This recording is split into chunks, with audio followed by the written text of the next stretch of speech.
Menyerah, dalam makna terdalamnya, seringkali diasosiasikan dengan kekalahan atau kelemahan. Namun, dalam filsafat kehidupan yang bijaksana, menyerah justru menjadi sebuah kekuatan yang memungkinkan kita untuk bersatu dengan aliran kehidupan itu sendiri. Menyerah pada kehidupan bukan berarti tunduk pada keadaan yang tidak diinginkan, melainkan sebuah tindakan untuk menerima dan beradaptasi tanpa terus-menerus melawan atau memaksakan kehendak. Ini adalah jalan menuju kebijaksanaan sejati, di mana kita melepaskan kontrol berlebihan yang seringkali membawa kita pada ketegangan yang tidak perlu. Sebagai contoh, banyak dari kita mungkin pernah mengalami saat-saat ketika segala usaha terasa gagal. Kita mencoba keras, memberikan semua yang kita miliki, namun hasil yang diharapkan tak kunjung tercapai. Ketika akhirnya kita berhenti untuk memaksa hasil dan memilih untuk menerima keadaan, seringkali solusi datang dengan sendirinya, dengan cara yang tidak kita duga. Dalam kondisi ini, penyerahan diri bukan sekadar bentuk sikap pasif, tetapi sebuah tindakan aktif untuk mempercayai bahwa kehidupan memiliki jalannya sendiri. Kebijaksanaan kuno tentang menyerah menyatakan bahwa kehidupan memiliki irama, dan kita adalah bagian dari alam semesta yang lebih besar. Dalam ajaran Taoisme, misalnya, terdapat konsep Wu Wei atau bertindak tanpa tindakan, yang mengajarkan kita untuk berhenti melawan arus alami kehidupan. Saat kita belajar untuk mengikuti arus, kita tidak hanya menemukan ketenangan batin, tetapi juga mengalami kehidupan dengan lebih penuh dan bermakna. Alih-alih menguras tenaga melawan apa yang tidak bisa kita ubah, kita bisa mengarahkan energi kita untuk mengalir bersama apa yang kehidupan bawa pada kita. Melalui kekuatan menyerah ini, kita tidak hanya belajar untuk berdamai dengan kenyataan, tetapi juga mengembangkan kepercayaan pada perjalanan hidup. Ada suatu keyakinan mendasar bahwa kehidupan, dalam semua tantangan dan ujian yang diberikannya, pada akhirnya adalah sebuah mekanisme yang membantu kita tumbuh.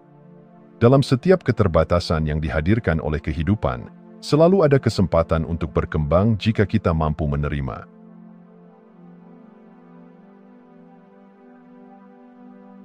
Melepaskan adalah salah satu pelajaran terdalam dalam hidup yang tak mudah diterapkan.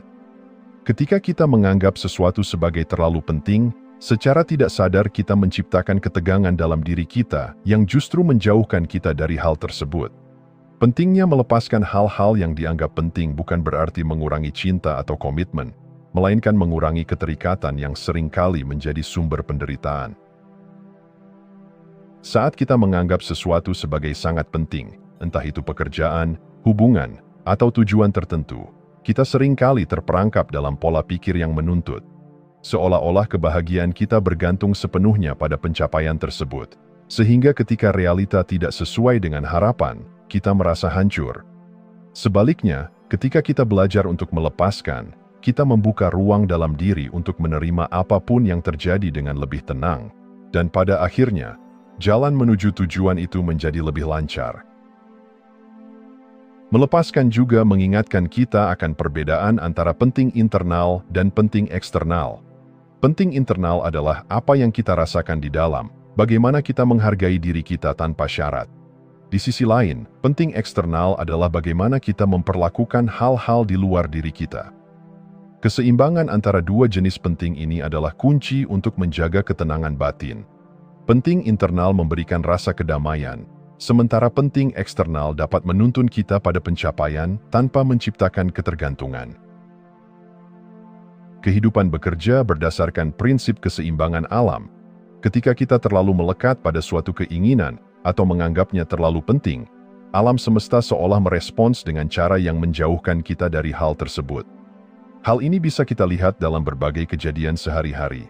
Semakin keras kita mencoba mengendalikan sesuatu, semakin kita merasa frustrasi saat hasilnya tidak sesuai dengan keinginan. Dengan melepaskan, kita tidak kehilangan tujuan kita, tetapi kita memberikan ruang pada kehidupan untuk menyelaraskan segalanya pada waktunya sendiri. Melepaskan adalah tindakan percaya. Saat kita mengurangi tekanan dalam mengejar sesuatu, energi kita menjadi lebih ringan, lebih terbuka, dan kita dapat berjalan dengan lebih bebas. Ketika kita merelakan sesuatu yang kita anggap sangat penting, kita membebaskan diri dari ketegangan dan mengizinkan hidup membawa kita pada perjalanan yang seringkali membawa kebahagiaan dan kedamaian lebih dari yang kita harapkan.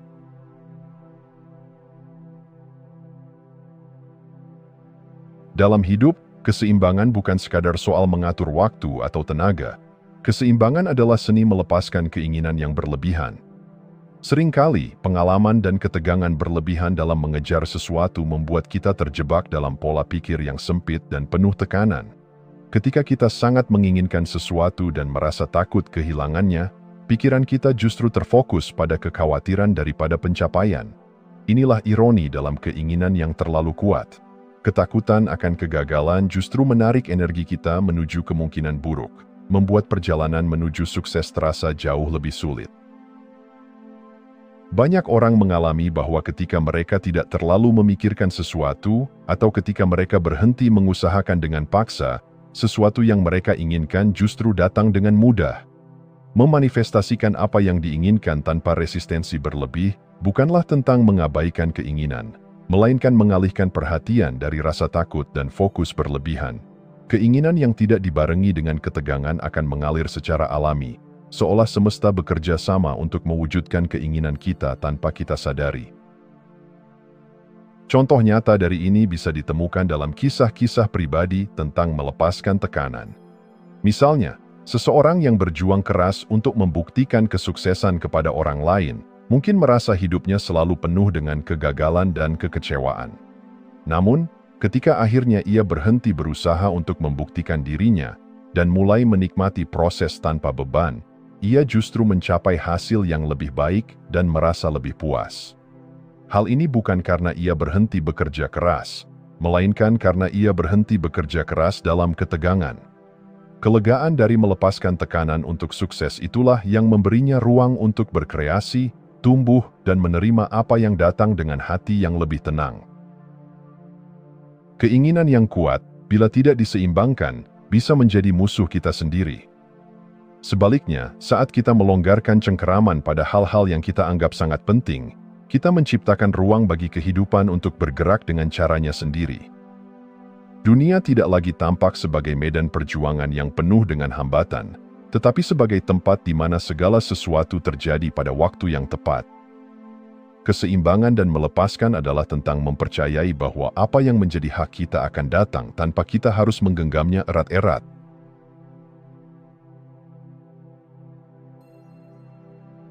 Ada perbedaan mendasar antara keinginan dan niat, meski keduanya kerap kali saling bercampur dalam benak kita. Keinginan adalah apa yang kita pikirkan, apa yang kita impikan. Namun keinginan seringkali bersifat pasif, statis, dan cenderung membuat kita terjebak dalam lamunan atau kerinduan yang tak berujung.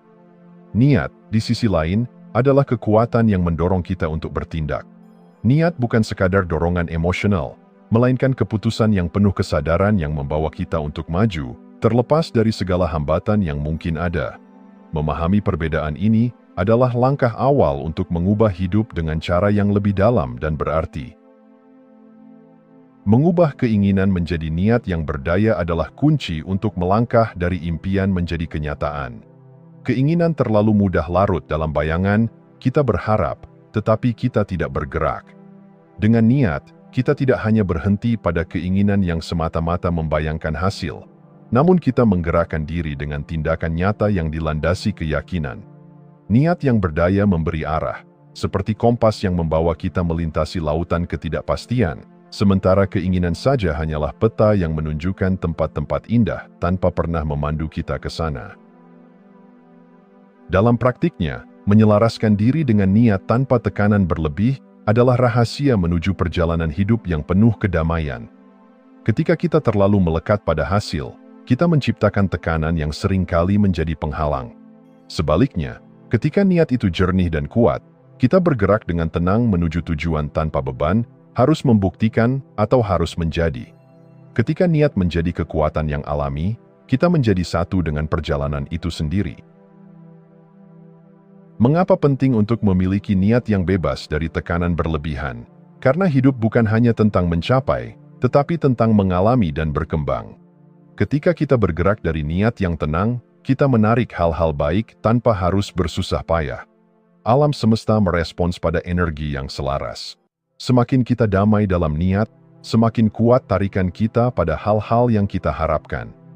Dalam perjalanan ini, niat menjadi penyambung antara diri kita dan tujuan-tujuan yang lebih besar, membawa kita ke tempat yang kita inginkan, tidak dengan keterpaksaan, tetapi dengan aliran yang alami.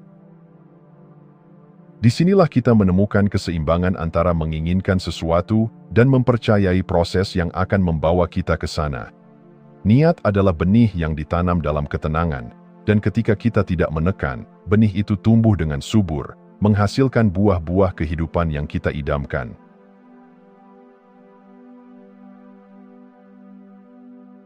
Ketika berbicara tentang cara kita menciptakan realitas, paradigma yang kita pegang adalah dasar yang mempengaruhi setiap keputusan dan tindakan.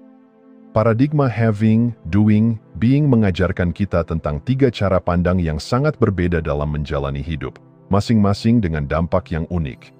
Paradigma having adalah pola pikir yang mengutamakan kepemilikan. Kita percaya bahwa kita harus memiliki sesuatu terlebih dahulu untuk merasakan kepuasan atau kedamaian.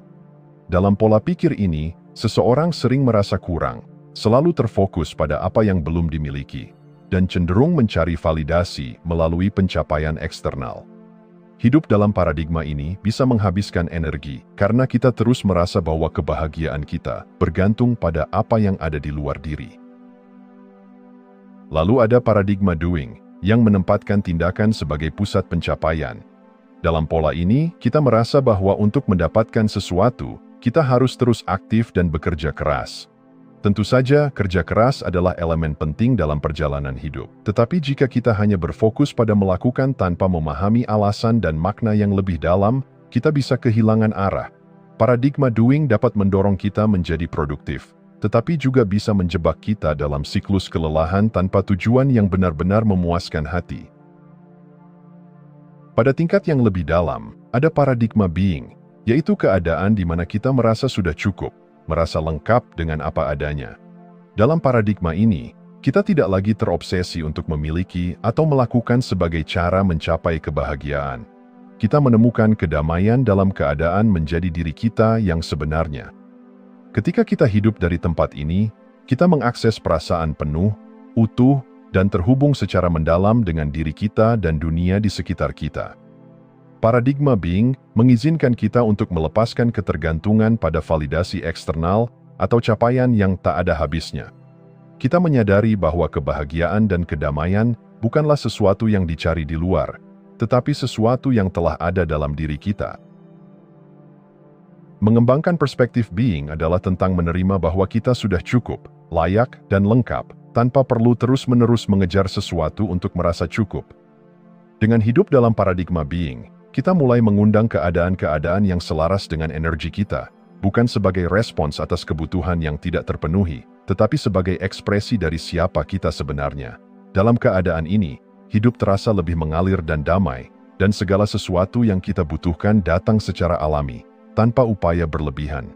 Kita merasa tidak lagi harus berusaha keras untuk menjadi, karena kita sudah menjadi dalam setiap momen.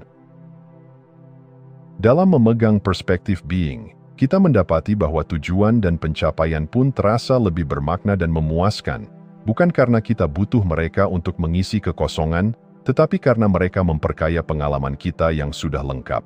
Melalui paradigma being, kita menemukan bahwa hidup bukanlah sebuah daftar pencapaian, melainkan sebuah perjalanan yang dipenuhi dengan rasa syukur dan kebersyukuran atas apa yang sudah ada dalam diri kita.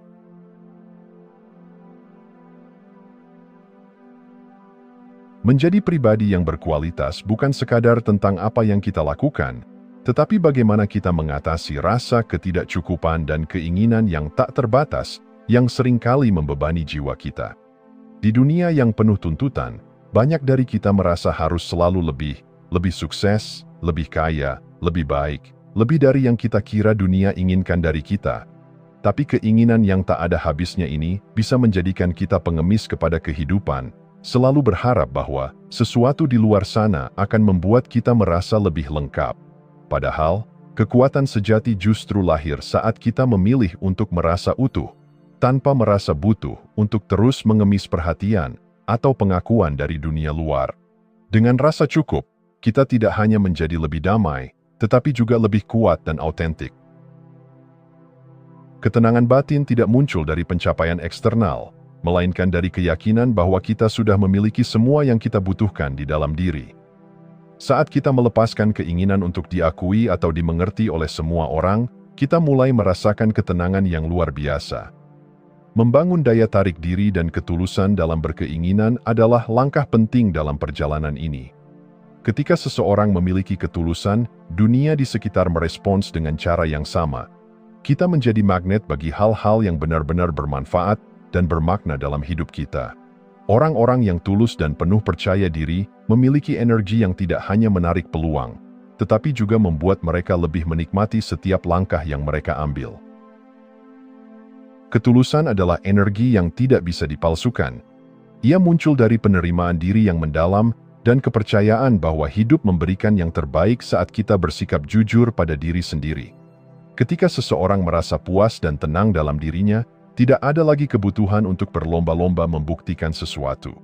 Ketenangan batin ini adalah daya tarik yang luar biasa, karena ia menyiarkan pesan ke semesta bahwa kita terbuka menerima apapun yang datang, dengan ikhlas dan tanpa tekanan.